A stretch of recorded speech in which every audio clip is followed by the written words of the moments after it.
Le réchauffement climatique est un problème qui va affecter tout le monde. Nous sommes tous enfermés sous le même toit. Sous ce toit, nos activités créent de la chaleur. Nous allons tous être affectés. Je m'appelle Everildis Cordoba Borja. Je suis la responsable communautaire du Conseil des communautés afro-descendantes du bassin de la rivière Tolo et de la zone côtière sud ou Kokomasur. Comme partout ailleurs dans le monde, les températures de l'air et de l'océan augmentent en Colombie, signe du changement climatique. L'une des principales causes du changement climatique est l'augmentation des niveaux de carbone, ou COD, qui, comme l'explique Cordobo, pioche la chaleur dans l'atmosphère. Les arbres jouent un rôle important pour contrôler cette chaleur tiergée, car ils absorbent le carbone de l'air et le stockent sous forme de bois. Ainsi, prendre soin des forêts permet de lutter contre le changement climatique. Un programme appelé REDD+, aide les communautés à préserver leurs forêts grâce à des accords qui les récompensent en fonction de la quantité de carbone purgée par les forêts. Découvrez ce sujet dans ce programme Allez Ready qui vous est présenté par la Banque mondiale et le Fonds de partenariat pour le carbone forestier. Je suis Eugene Fongwa. Un arbre est comme un verre d'eau.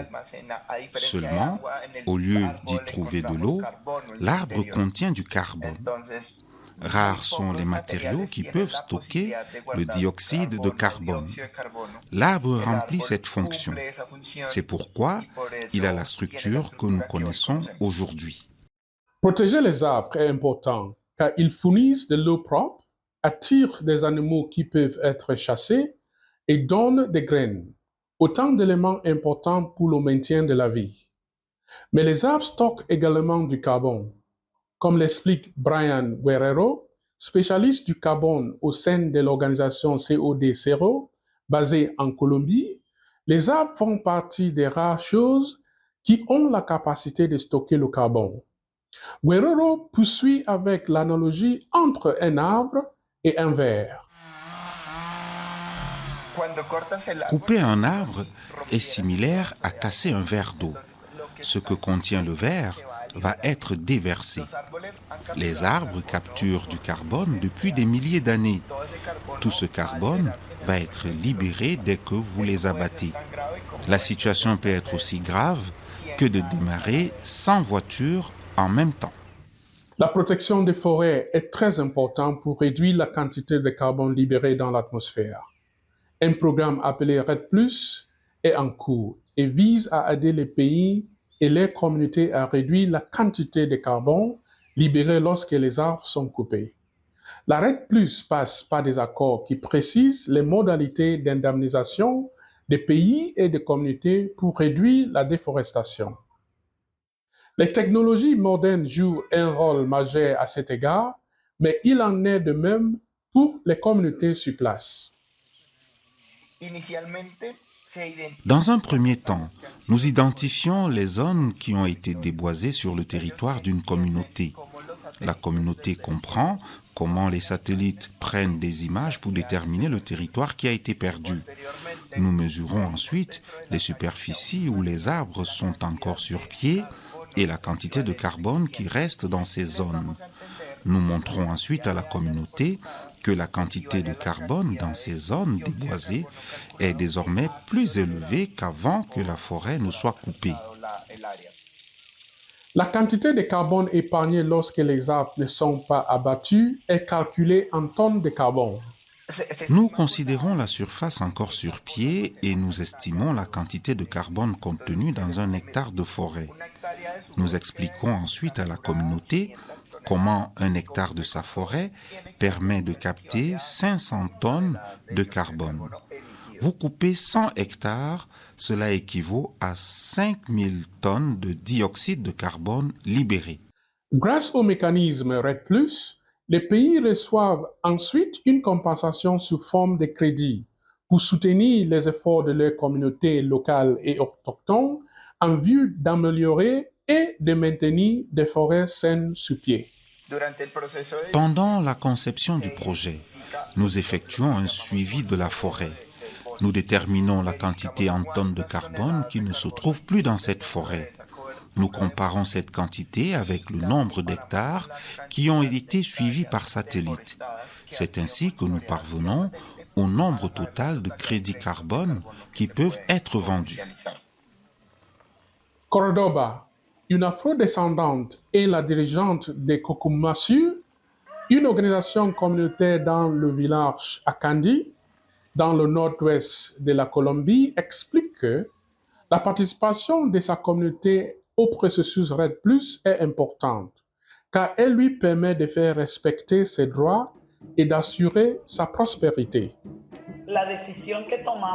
La décision que nous avons prise collectivement était que si nous avons un territoire collectif, nous devons rechercher des avantages collectifs. Œuvrer à cet objectif d'avantage collectif était ce qui était nécessaire pour renforcer notre organisation. Que devons-nous faire pour pouvoir dialoguer d'égal à égal avec le gouvernement, pour connaître nos droits, pour pouvoir exiger le respect de nos droits? Nous avons alors pris la décision d'utiliser les revenus du programme pour renforcer notre structure organisationnelle et créer des emplois communautaires pour pouvoir nous développer en tant qu'organisation et être en mesure d'influencer le gouvernement pour gérer les projets, pour pouvoir faire valoir des demandes que personne d'autre ne ferait pour nous. Nous pouvons constater que l'initiative RED+ est à la fois complexe et très importante et nécessite une compréhension approfondie de son fonctionnement. Alejandro Palacio travaille avec Guerrero à COD0. Il explique comment un paiement lié à la RED+ est déterminé. Quand nous recevons les candidats, nous identifions le meilleur investisseur. Nous avons un marché en Colombie, mais il existe un meilleur marché international. Sur les marchés nationaux, nous sommes entre 3 et 5 dollars par tonne, alors que sur le marché international, nous pouvons avoir 6, 8, 10, 25 dollars par tonne.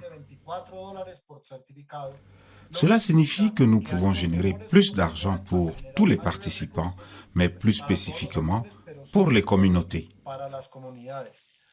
Même si ces gains sont conséquents, Cordoba, la responsable communauté de Kokomasu, souligne que la valeur d'une forêt sur pied elle-même dépasse les paiements.